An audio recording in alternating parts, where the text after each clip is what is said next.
কৃষকদের থানা ঘেরাও ওপরে বিক্ষোভ। কৃষকদের ফসল বিক্রি করার নির্দিষ্ট জায়গা থেকে উচ্ছেদ করে দেওয়ার চেষ্টা চলছে অসাধু কিছু ব্যবসায়ীর। তারই প্রতিবাদে কৃষকদের থানা ঘেরাও করে বিক্ষোভ এবং লিখিত অভিযোগ দায়ের থানায়। আজ বসিরহাট থানায় কয়েকশো কৃষক হাতে প্ল্যাকার্ড নিয়ে থানার গেট আটকে এবং শহীদ জিনিস মজুমদার রোজ আটকে বিক্ষোভ দেখায়। কৃষকদের যেটা অভিযোগ, বহু বছর ধরে বসিরহাট ইছামতি নদীর ধারে ডগ ঘাটে তারা ভোরবেলায় এসে পাইকারি সবজি বিক্রি করে। বংশ পরম্পরায় তারা এখানেই ফসল বিক্রি করে সংসার নির্বাহ করেন। কিন্তু হঠাৎই কিছু অসাধু ব্যবসায়ী তারা এখানে এসে এই কৃষকদের ফসল ফেলে দেয় এবং এখান থেকে জোরপূর্বক তুলে দেয় তাদের এখানে পাইকারি ব্যবসা করতে দেওয়া হবে না বলে তাদেরকে তুলে দেওয়া হচ্ছে বলে দাবি করেন বিক্ষোভকারীরা। বিক্ষোভকারীদের দাবি, বংশ পরম্পরায় তারা যে নদীর ধারে ডগ ঘাটে ব্যবসা করত সেখানেই তাদেরকে ব্যবসা করতে দিতে হবে, না হলে পরবর্তীতে তারা বৃহত্তর আন্দোলনে নামবেন। বসিরহাট থেকে প্রদীপ সরকারের রিপোর্ট, বিগ নিউজ বাংলা।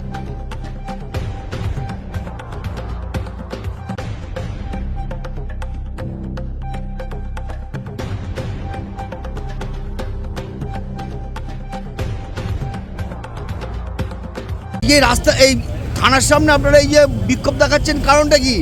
কারণটা হলো বসিরহাট ডগঘাট, যেটা দীর্ঘদিন ধরে মানে বংশ পরম্পরায় আমাদের বসিরহাট 1 নম্বর ব্লক, 2 নম্বর ব্লক, বাদুড়িয়া, স্বরূপনগর, একটা বিস্তীর্ণ অঞ্চলের কৃষকরা, প্রায় 1000-এর উপরে কৃষক এবং এর সঙ্গে জড়িত আছে প্রায় 50 থেকে 60,000 পরিবার, যারা এই কৃষি ফসল এখানে বিক্রি করে। তাদের ক্ষেতের ফসল মানে ক্ষেতওয়ালিরা সরাসরি ডগঘাটে বিক্রি করে।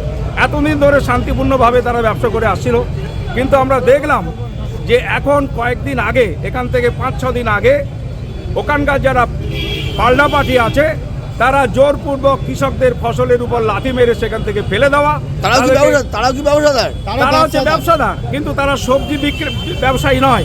তারা ওখান থেকে কিনে অন্য জায়গায় ব্যবসা করে এবং ওই জায়গাটা মানে বড় বংশানুক্রমে কৃষকরা ছিল, ব্যবসা করতো, কিন্তু সেই জায়গাটা পাল্টাপাল্টিরা নানান রকমভাবে ওই জায়গাটা দখল করে। ফলে কৃষকদের যে ন্যায্য অধিকার, যেখানে ব্যবসা করার জায়গা, সেই ব্যবসা করার জায়গাটা সংকুচিত হয়ে পড়ে এবং তাদের উপর নানান রকম হেনস্থা করে ওখানে যাতে না বসতে পারে তার নানান রকম ফন্দি বিক্রি করছে। ফলে এই যে অসাধু উপায় তারা যে করছে, এর একটা ফয়সলা হওয়া দরকার।